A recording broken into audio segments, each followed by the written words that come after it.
Alrighty, happy Wednesday and welcome to the July Greater Baltimore Climate Community Roundtable. We are honored and so excited to be joined by these incredible subject matter experts. They are in the communities, they are front facing, they have incredible networks, and they're really passionate about doing this work. And so I cannot wait for you guys to hear about what they have going on and all the success that they've had in community. This webinar today is really about, finding hope, in the climate environmental space. Right now, sometimes it just seems like, are we going to be able to get a win? And these three subject matter experts and leaders in our community are going to tell you all about the success that they have. They're going to give you the data, they're going to give you the facts, and they're also going to give you the blueprint on how you can really start to see some of those short-term wins, because we know that this work is really it's a long run, right? It's a long game. And so although we got to be in it for the long run, we want to make sure that we're feeling good, right? And we're getting those short-term wins. So I'm really excited about today. I'll introduce them in just a little bit, but first I want to tell you guys about how this webinar typically goes. If you're new here, we start off, I'll just let you know about the initiative in our community. We have about 740 environmental professionals and community members that are all invested in pushing climate solutions forward. We also want to make sure that they're innovative, inclusive, and equitable. So I'll tell you a little bit about us. We'll have our presenters talk about their success stories in community, backed by data, and the partnerships that they have with incredible institutions and corporate partners. We'll open it up for you guys to share some questions that you have, ask anything. This is a super inclusive and open space. We really want to get down to the nitty-gritty on how to help our community advance solutions. And then if we have time, if questions, don't kind of go on, which is perfectly fine if they do, we'll separate into some breakout sessions with a focus on you all really connecting with each other and thinking about how to collaborate and also implement some of the solutions that we talk about here today. And then we'll recap the breakouts and go into closing. Give me a thumbs up if that sounds good to you. Okay, great, great, great. So, like I mentioned, we'll talk a little bit about the Greater Baltimore Climate Initiative. This initiative is really a grassroots initiative of community members and environmental professionals coming together and saying, hey, we want to help and be a support to the Greater Baltimore community and advance innovative and equitable climate solutions. And so we've looked at work in the South with Dr. Bullard and Dr. Beverly Wright. We've also looked at forward-thinking programming by the California Strategic Growth Council. And we said we want to bring some of that coalition building, economic development frameworks to this Baltimore area. And so hence the Greater Baltimore Climate Initiative was born.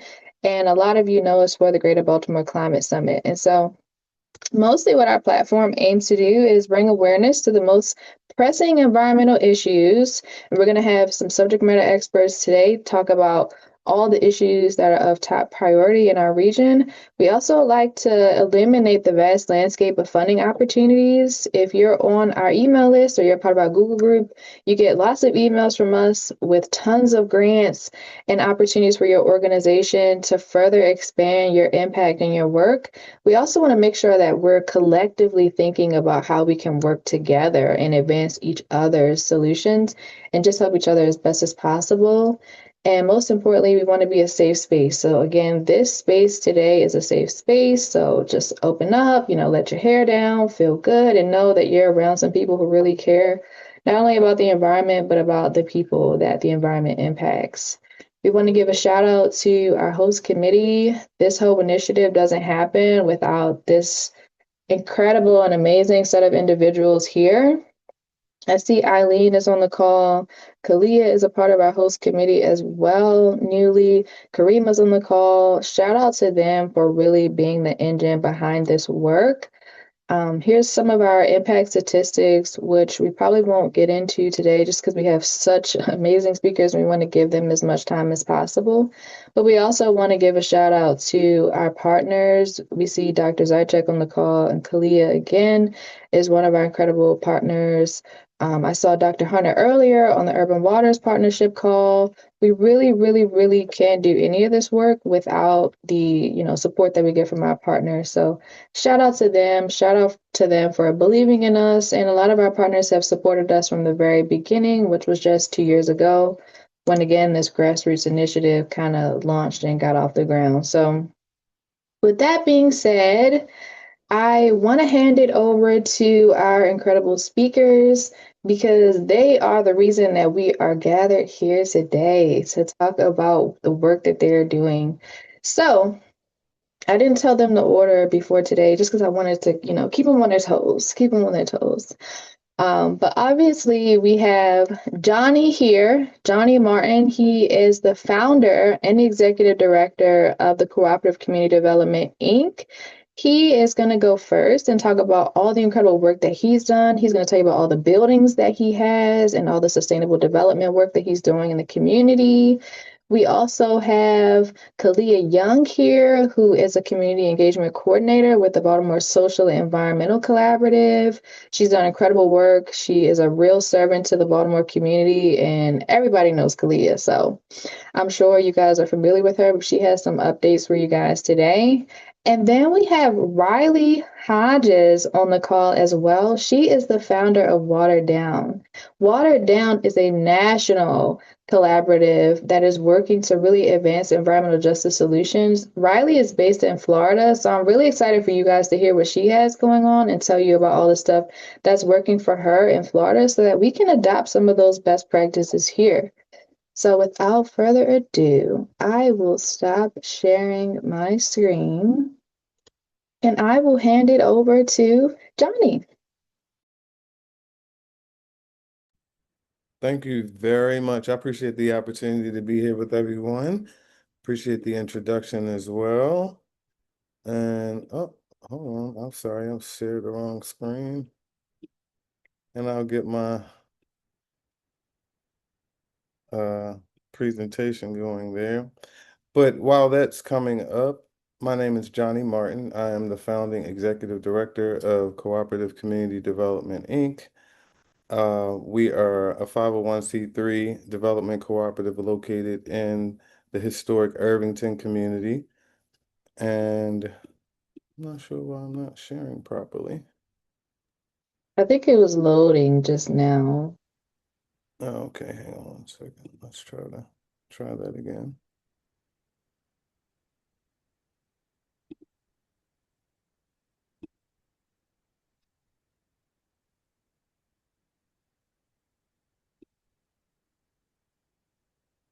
Is that? I'm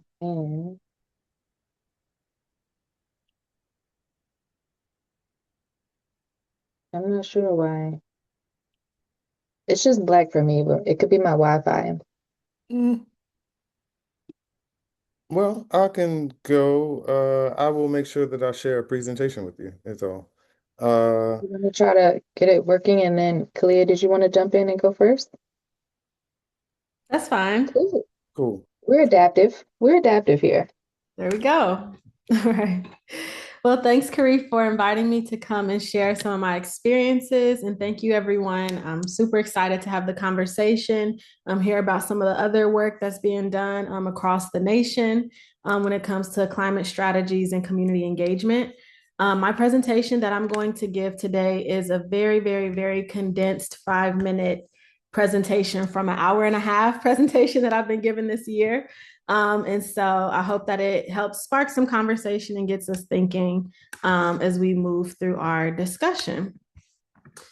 Like I said, I'm going to mostly kind of share maybe one from each of these portions of lessons learned, strategies, and outreach techniques for engaging residents in research. Again, my name is Khalia, and I'm the Community Engagement Coordinator for the Baltimore Social Environmental Collaborative, which is a community engaged research project. It's a collaborative of researchers studying climate change in Baltimore City alongside the Department of Sustainability, DPW, and other environmentally focused advocacy groups, and just general residents that live in the neighborhoods and are experiencing issues like flooding and poor air quality and extreme heat. And so we're doing that through modeling and soil sampling and water quality testing. We have probably over about 100 researchers on this project that are engaging residents in their research questions and collecting data.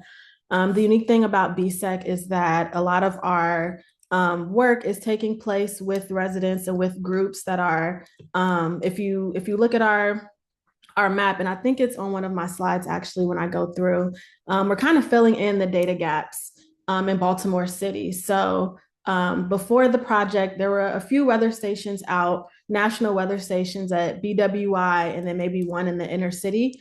But not a lot of weather stations across neighborhoods to kind of help, or I'm sorry, to share how everyone is experiencing the climate changes. And so BSEC has done a really great job of engaging folks and getting them involved. And a part of my role on the BSEC project is helping to create those opportunities for the researchers and the residents to connect with one another and learn from one another. And I'll talk through some of the different events and workshops that we've hosted to make that happen. But before I get into that, when I thought about how I reignite my passion throughout the work and what excites me and what keeps me grounded, what words came to mind for me that not only describe me in my professional setting, but me as a person, the things that I value that translates into my work. So that kind of helps keep me going when we talk about, in the present times that we're in, what keeps you alive and thriving and just excited about the work, even though there may be things that come up that can be discouraging. So some of those words that I thought about were a strategist, a connector, a facilitator, a moderator. I'm an HBCU grad. If we have any other HBCU grads on the call, I don't know if we do, but maybe put up a celebration emoji. A foodie, an explorer, and curious. And so all of those words kind of help guide how I do my work as a community engagement coordinator and a director of community engagement.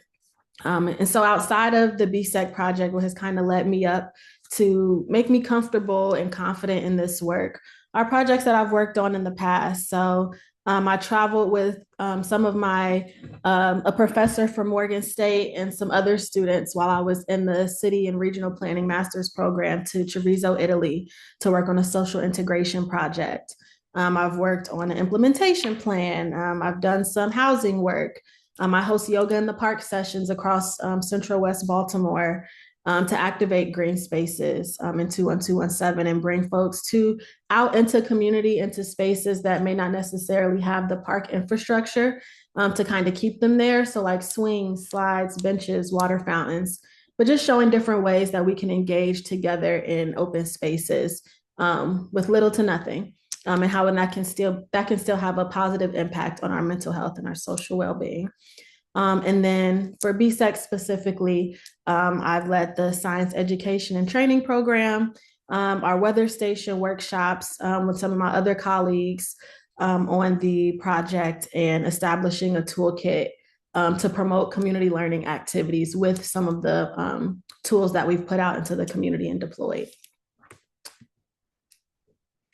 So what does community organizing look like in research? When you think about community engaged research, I think especially when I came onto the BSEC project, it was kind of a lot of what does that look like? Or we still may not have our research questions fully fleshed out, or, we're still trying to understand community. And it's kind of a lot of is the chicken or the egg come first? Do you go out and you do the engagement, or do you do the research? But it all is kind of happening simultaneously. And so I've given this talk a couple of times this year, but I've said that if you can in research, look at it from a community organizing lens, then that definitely helps with making sure that you're engaging residents throughout the process. So what that looks like for me is learning and understanding community needs and history, facilitating difficult but necessary conversations. So we know, and if not, then that's something to take a look into the research, history and minority communities and what that looks like and what those relationships have looked like. So it's a lot of, breaking down barriers and being transparent and being honest and really coming into the community with an open mind and an open heart. showing up, so attending events, attending meetings, tabling. We've done a lot of tabling at community events to introduce the project and the data and the research and what's accessible to community members.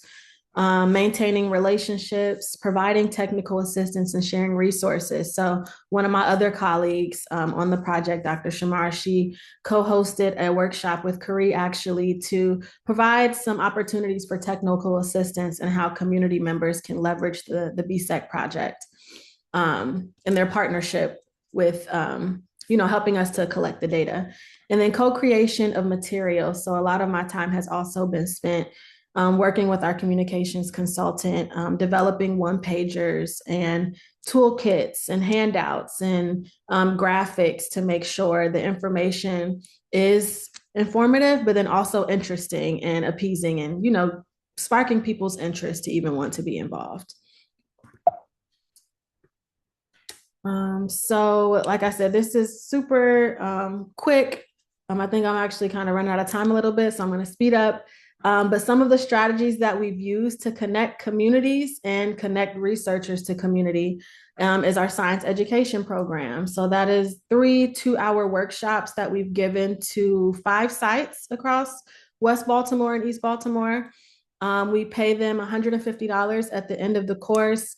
We provide dinner and we bring the researchers to the sites to learn from community, but then also give community the chance to experience, how we're collecting our data. So what does a deep core sample look like? What does it look like? What type of materials and tools are used to do that, to take that type of sample? What does water quality testing look like? How do you do that? We've distributed DIY sampling kits. And then we've also deployed weather stations during some of these workshops, and then went back and talked to people about how they can download the data, what it looks like on the Ambient app or on the Ambient website, and how they can use it for their benefit. So that's one of our programs. We've done a Weather Champions program. I've hosted a BSEC Urban Climate and Environment Science Fair, where that was more opportunity for engagement and to do science demonstrations with community members. We have yearly all hands meetings. We've hosted community walks and done some other projects. So getting creative, definitely, when it comes to research, is a great way to implement different opportunities for folks to work together. Lessons learned, these are just a few here that I have. Being prepared to translate materials and findings to other languages and making it more digestible. So like I mentioned, those one-pagers, down here at the bottom, I'll say the main point of a lesson learned that we have really played on is looking at community engagement from an interdisciplinary perspective. You can't expect an engineer or a researcher or even one community engagement coordinator to do all of the work that it takes to really have a research project be focused in community and community engaged. So having an engineer, a researcher, and a planner all working together to implement these different strategies and communicate this information, but then also even going outside of that, having a social media manager and prioritizing a communications consultant has also helped make the project really successful and really connect with the residents that we've been working with. And outreach and framing. So a part of that community engaged research, you have to get the word out there. You have to know who you're talking to, what's important to them, and how we can make sure the research and the data that's being collected and the conversations that are being had are useful to the other party involved. And so this is a framing graphic that one of my colleagues made that's been super helpful for us as we maneuver through spaces. Our weather stations are at faith-based institutions, green spaces, rec centers, schools, vacant lots, private residences. So just kind of taking that time, like I said, to understand folks and listen so that you can know what they care about and help them with kind of like framing and how they may be able to use the data that we've been collecting. So that's just kind of an overview of the work that I've been doing with BSEC, and I'm excited to continue the convo.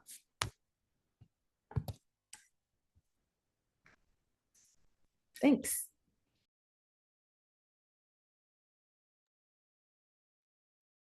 Great, great work. I know people have a ton of questions. We'll get to questions after all the presentations.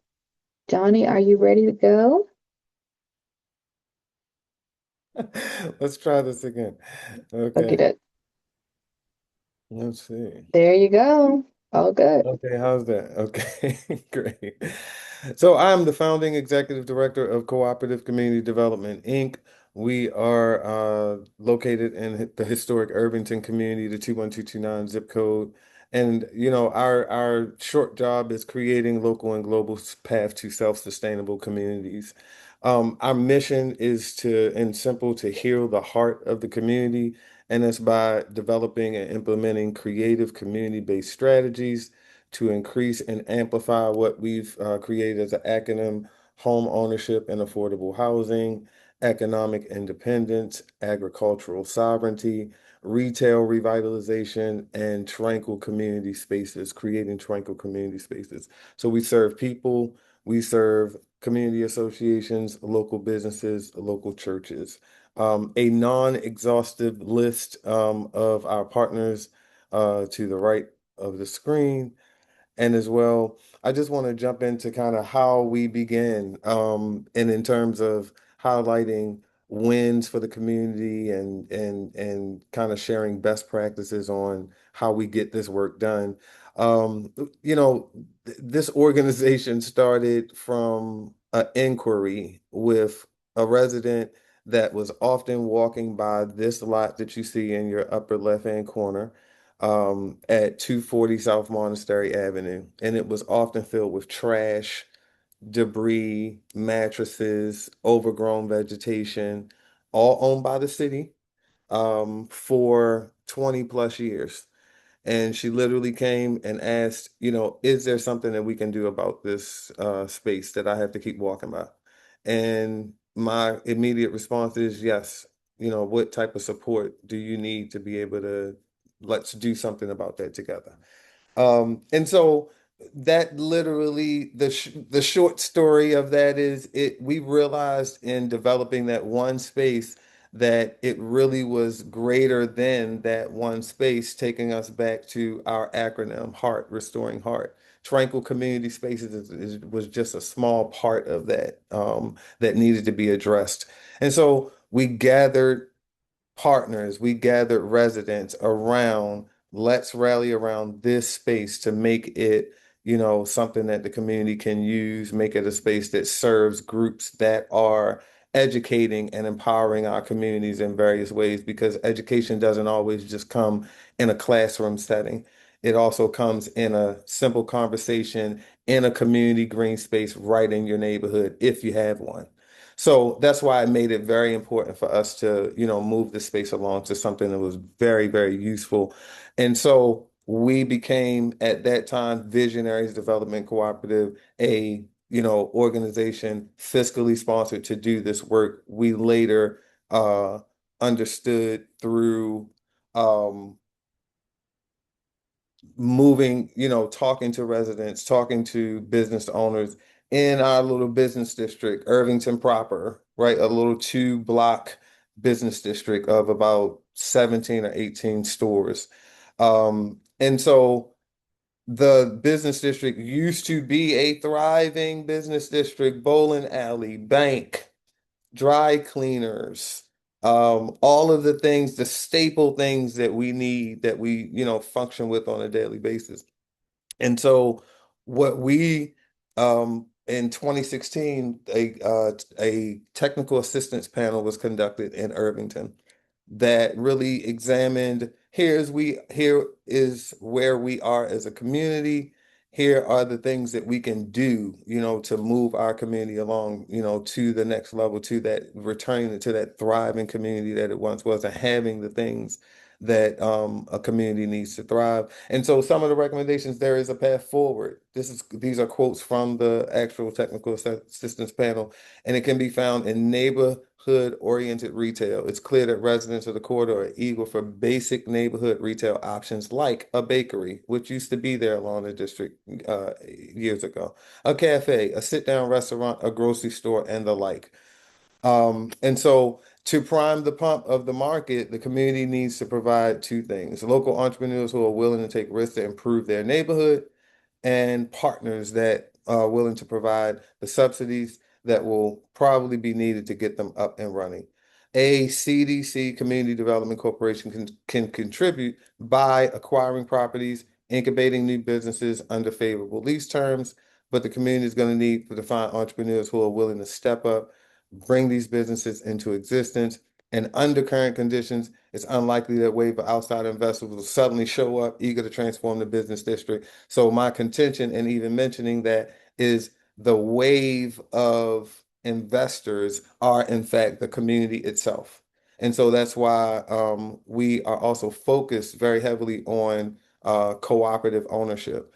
And so to that end, and I'm going to skip through this slide because though again, present current conditions of, we saw what the business district looked like in the past, thriving business district with a pharmacy, bowling alley, and so current present day, we have vacancy and blight and devastation kind of in our business district more than anything. And so in order to kind of again spark that and empower residents, cooperative community development created several initiatives to just work with residents on empowering to let them know what can be done in your community, what things can be brought back to your community, and that is continuing to create additional tranquil community spaces so that overgrown space that you initially saw became the oasis at 240. Also just working with various strategic partnerships that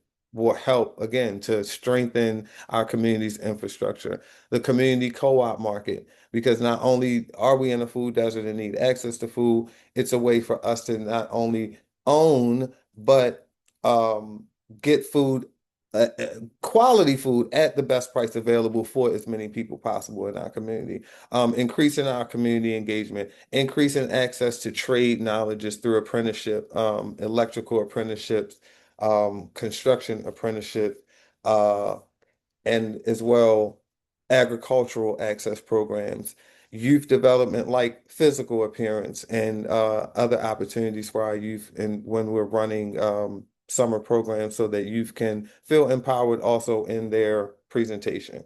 Um, Creating additional green spaces and making them community managed so that community can get involved in the stewardship, not just the stewardship, but ultimately the continuous improvement and design of these spaces. We've been conducting charrettes, whereas residents can bring their input, pretty regularly on here's how these spaces are serving our community today, so that we don't end up having a space that is overgrown, dumped in, or not really an honored space. Creating environmental stewardship, programming and opportunities, entrepreneurship, training and opportunities for our youth, whereas we're allowing them to set up, for example, a snowball stand and giving them everything that they need to get started, and teaching them how to function through, understanding margins, understanding profit, understanding, being at the snowball stand on time, because folks are now expecting their nice snowball. So you got to be there and open, things like that. We created a clean and green team. So this is so that if we are not in a traditional summer programming, our youth throughout the year can source their own clients on all of the things that you might need help with at home, whether it's the lawn care, whether it's a shed clean out, whether it's landscaping design. We have, built in honor of one of our founding members, a memorial garden, where, she was honored in her passing. And so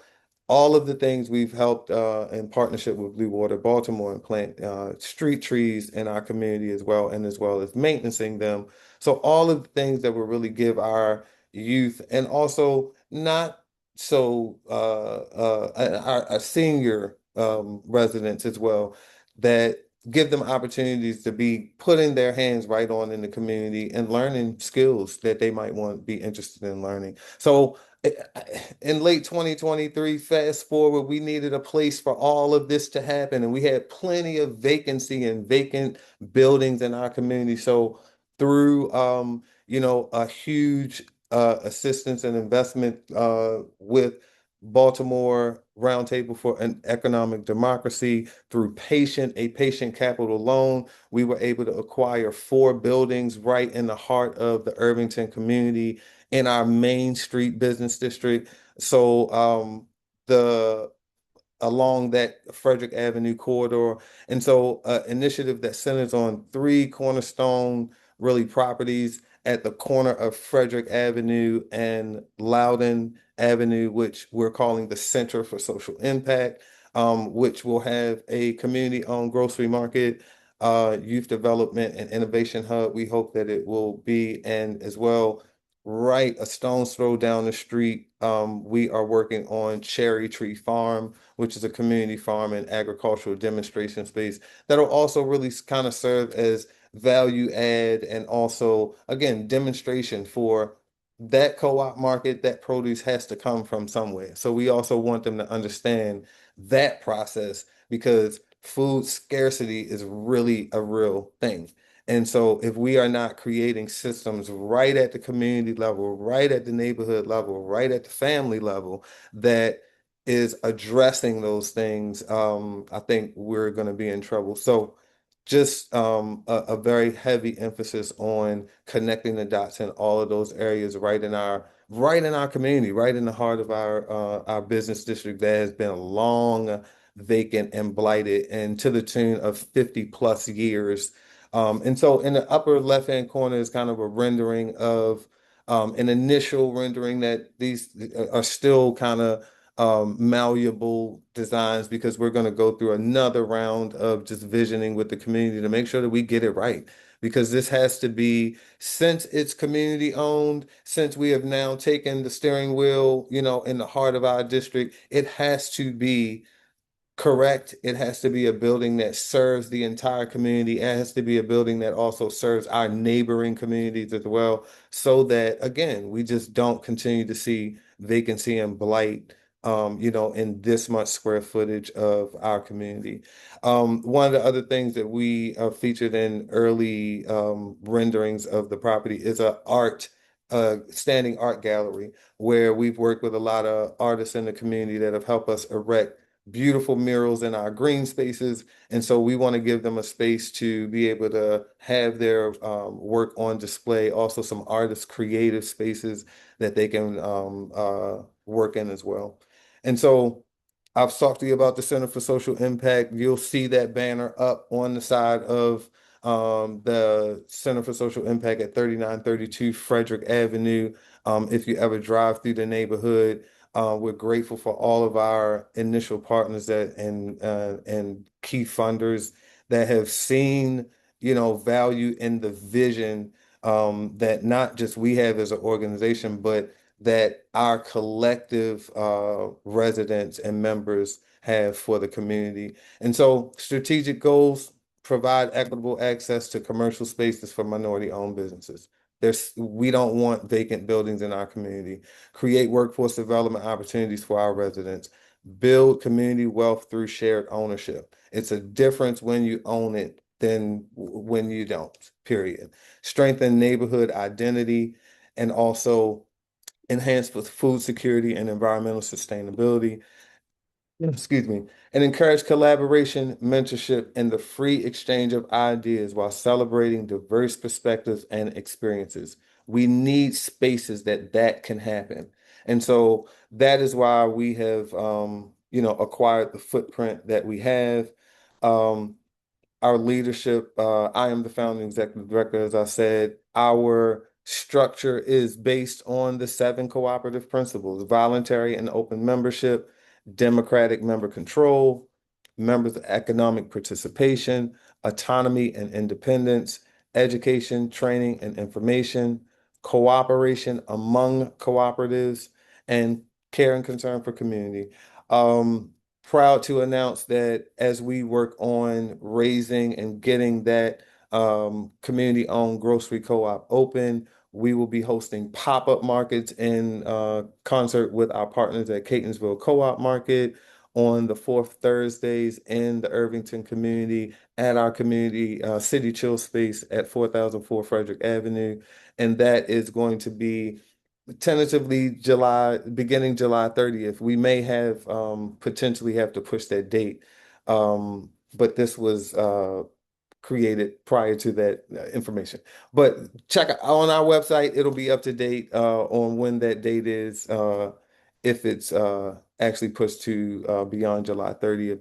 Another thing that we're doing that you can get involved is a general fundraiser, Show Us the Love. So we're collecting gently used shoes for our Center for Social Impact campaign. We will be collecting them at our community-based education center at 4003 Frederick Avenue on Tuesdays from 12 to 3, and also at the Catonsville Co-op Market at 1905 Edmondson Avenue in Catonsville, Maryland. And the zip code for that is 21228, not 21229.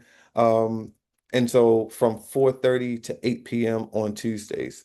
Tuesdays 12 to 3 in Irvington, and Tuesdays 4:30 to 8 p.m. in Catonsville at the Catonsville Co-op Market. And that information as well can be found on our website, www.ccdgroup.org. You can also contact Tracy at info@ccdgroup.org for more information about how to donate shoes to our shoe drive. And we also may pick them up. So if you have them and you can't get to our office or to the Catonsville Market, we'll come and get the shoes from you. So please stay connected to our work. We're on Facebook, we're on Instagram, we're on Nextdoor. You can also scan our QR code right there. And I think that is all, because I am out of time. So excited to be able to just talk about how to win for the community, how to pull the community together to be empowered to get results in your own community. Don't wait for the cavalry, because you are it. Thank you. Absolutely. Love that saying. Do not wait, because we are it. All righty. So we're going to save the questions for the end. Rhiley, tell us about what's going on in Florida and across the country.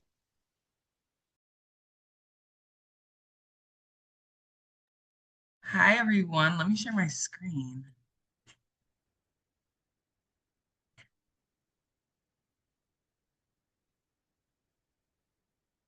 Okay, can you all see my screen? Okay, perfect. Hi, everyone. My name is Rhiley K. Hodges. I am the founder and executive director of Watered Down. I first want to say awesome job to Khalia and Johnny. I love the work you all are doing. I was actually taking notes the whole time. So amazing work you all are doing, and I'm so appreciative of people that know how hard the work is, but are still keeping an open heart posture towards the work. So I really appreciate it. Um, so first off, I guess I should introduce myself. First, my name is Rhiley K. Hodges. Um, I actually am an environmental policy professional in my career scope, but I founded and started Watered Down back in 2021 at the cusp of COVID-19. But throughout that whole process, I've been at the intersection of environmental justice, conservation, and environmental policy. So just a little bit of background before I get into the work that I've been doing with Watered Down. An environmental studies BS with a political science minor. I'm also a Nathaniel Glover Fellow for my Public Policy Institute. 2025, I did an Our Climate Fellowship, and I recently consulted with the city of Jacksonville on their State of the Food Plan. So Johnny, when you were talking about food insecurity, it really resonated with me. But I've also been doing work as Carrie stated, I'm in the Jacksonville, Florida area, so I'm a part of the Climate Coalition here in Jacksonville. I started my work as a Doris Duke Conservation Scholar at the University of Washington, and I'm a tree hugger and a people hugger. So most of the work I do and centered in how I can protect the environment and help communities create a better relationship with their environment. So some of the work, this is kind of a basic scope of some of the work that I've been doing, whereas working with the city of Jacksonville, Orange County government, the Climate Reality Project, the Trust for Public Land on their indigenous tribal land initiatives, our climate citizens climate lobby group. So if you think of the energy sector, I've done a lot of research in regards to carbon sequestration. So a lot of the work I do dabbles in environmental justice and environmental policy, but also helping different institutions with their climate strategies. So how did Watered Down start? So a lot of the work that Johnny and Khalia did, something that resonated with me was start with where you're at, start with the resources that you already have. And so back in 2021, we had that 6 foot mandate where you couldn't really connect with people. And I saw that a lot of people didn't understand climate issues the way that they should, especially the Black community. Whereas I wanted people to understand, okay, how is this impacting my community? So I'm like, let's just water that junk down. So that's where the thought of watered down came from. And it started as an interview platform where I just talked to people across different sectors about environmental issues. And it started on Instagram Live, where I just did conversations over the course of a year where we just talked about different topics. And so 4 years later, Watered Down has become an education platform that breaks down environmental issues with clarity, care, and culture. So through Instagram Lives with experts, digestible infographics, accessible resources for not only communities, but institutions. But then also we help communities, especially Black and Brown folks, understand the roots of environmental issues and connect with their land and take action. So some of the key pillars that we really are critical on, I think it was Johnny or Khalia that said, you have to make it digestible. And that's something when I first started Watered Down, I really wanted to lock in on that. I'm, well versed in the environmental sector when it comes to terminology. But if I'm talking to somebody that is um, an accountant, he knows nothing about the environmental sector, but I also want him to know that the work that they do is critical to the environmental sector. So we educate, so Watered Down, breaking down environmental issues into layman's terms, so making climate information accessible. But then also we support frontline communities. So I'm very much a person of servanthood, and I really believe that that's something that all environmental movements, organizations should have at the core of their work is you have to be a servant to the community that you're a part of. And within that community that supports other environmental organizations, universities, corporate initiatives. But then also, I think part of what Khalia, envisioned for this talk today is hope, right? A lot of the work that we do is laborious and it takes a lot of work and it's taxing sometimes on the people that are doing it. But I also like to reimagine, right? I like to bring hope into the work that I'm doing. So a lot of times Watered Down will, share stories from around the world about communities that are doing amazing climate work and how they're adapting to their climate crisis, right? So these are the equitable solutions. So I started from education to equitable solutions. So how do we educate people? We do that through infographics, policy breakdowns, political candidate climate goals. Now, Watered Down is nonpartisan, but on the latest election, we did a climate breakdown of what each candidate is proposing for their campaign. And I think that's so crucial because you need to know who you're voting for. And I think part of the environmental, how we're trying to mobilize our communities, they also need to know that they have the power to pick and choose how their community is getting planned and how their community leaders are operating. So we did a candidate climate goal checklist, but then also live interviews. Our latest live interview was with Luke Runyon with the Colorado River Management Plan. And I'll talk more about that in the next slide. And then how do we do support? So we've done consulting. So for example, our latest consulting project was with the city of Jacksonville with their first food action plan. So we did the first baseline assessment of Jacksonville's food action on what are the issues that Jacksonville is experiencing when it comes to food. And the main two big ones were urban farming, urban agriculture, and also food insecurity. So how do we highlight those two needs of that community in this food action plan? And then we also have done green schoolyard project studies in the Pacific Northwest. So a lot of the work we do is national, but we really like to get in the weeds on different projects that communities are really looking forward to. And then for Reimagine, I talked about those different stories throughout the country or throughout the world, really. We recently talked with Japan, and so I know some people are like, why are you talking to Japan? But if you know about Japan's topography, a lot of times they experiencing flooding just as similar to coastal regions in the United States. So we wanted to learn more about how they're adapting to their flooding experiences and how we could implement that in the United States. But then also in South America, how they're doing farming techniques, how they're doing regenerative farming, how are they actually using ancient techniques to compost, and how can we implement that in the city of Jacksonville's first food action plan. And then also public spaces. I love, Johnny, how you're talking about green spaces. And Khalia, you were talking about activating those green spaces. In Ciudad de Mexico in Mexico City, they use a lot of public spaces is green space. So they've created this theology where you can also incorporate architecture in how you connect people to green spaces, and I love it. So we've been talking with them on how we can implement that uh, in the United States. Okay, let's go to the next slide. I think. Okay, here we go.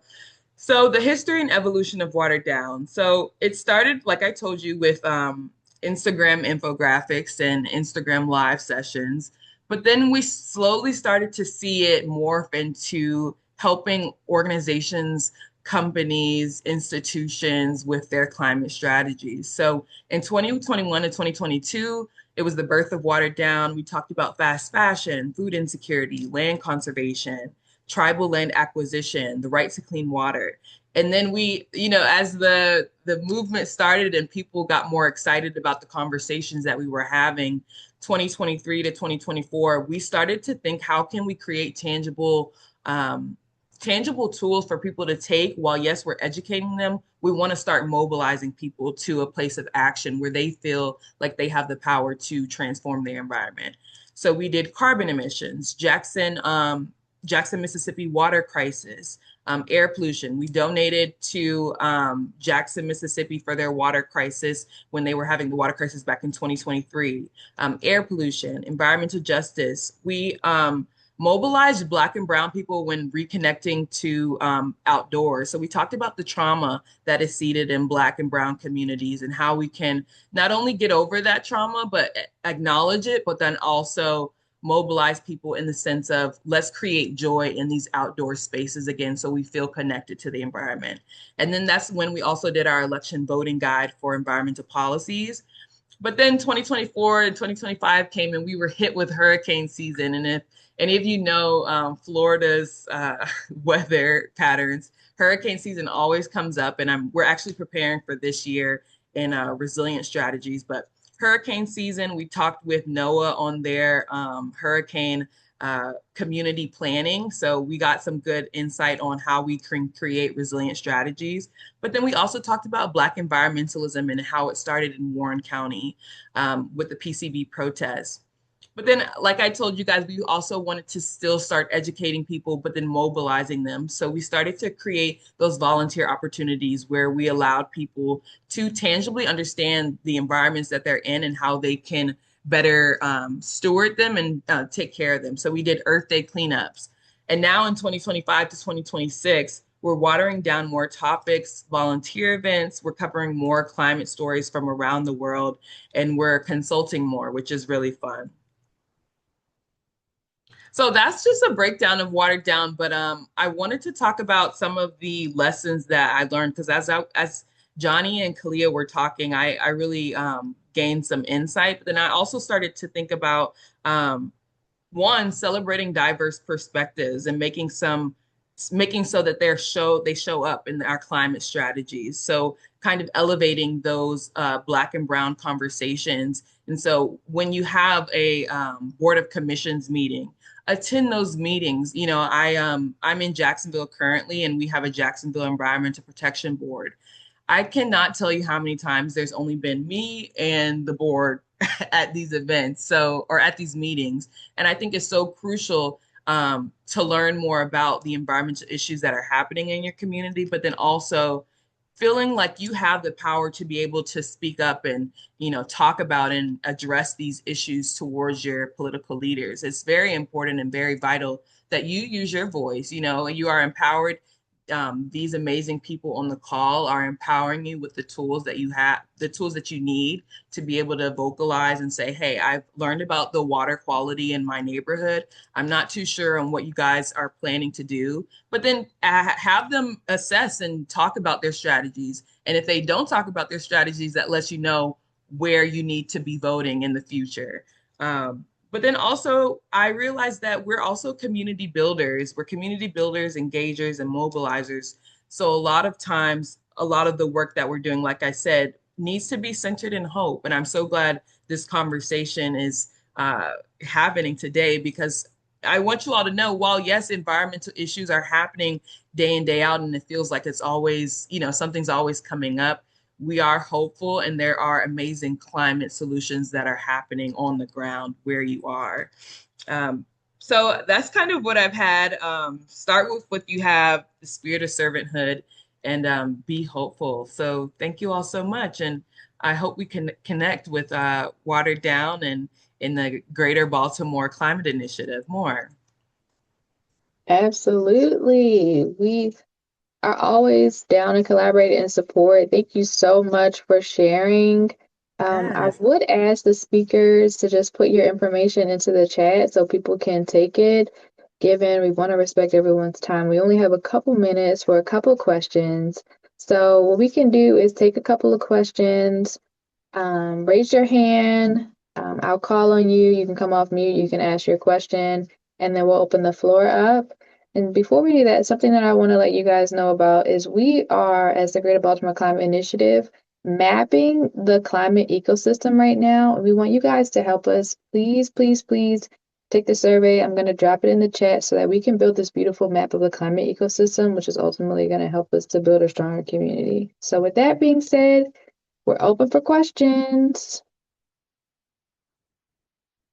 Who has a question? Don't be shy.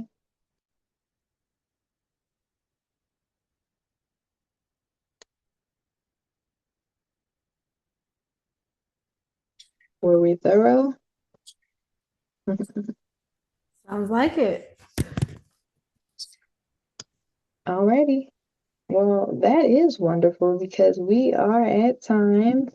We are mapping the climate ecosystem. So I just dropped that in the chat for you guys. I mean, what an incredible, incredible, incredible way to talk about what's going on in the community and how successful these leaders have been at, implementing their initiatives, getting community members together, sharing education, and advocating for community through the climate and environmental lens. So we're always really excited to platform different speakers. Of course, we have our climate summit coming up. So if you are going to be there, make sure that you're registering. If you would like to showcase some of the success that you've had in your community in the greater Baltimore region, please, please, please submit a speaker form. I'll drop that link in the chat for you guys as well. That way you can showcase all the amazing stuff that you have going on. And lastly, I did already drop it in the chat, but we have a Google group of about 741 environmental professionals and community members that are invested in advancing climate solutions, making sure that community is at the table, making sure that the solutions are equitable and inclusive. And if you want to join that Google group, I dropped the link in the chat for you as well. Come on in. We share job opportunities, we share all kinds of news, and we share grant opportunities so that you all can bring more funding into your organizations to implement these solutions. So I don't think we've ever had a webinar in early, but we are in 3 minutes early. So thank you guys for spending lunch with us, and we'll see you next month. Thanks for having us. Thanks, Kari. Thanks all the wonderful speakers. Amazing. Been really inspired.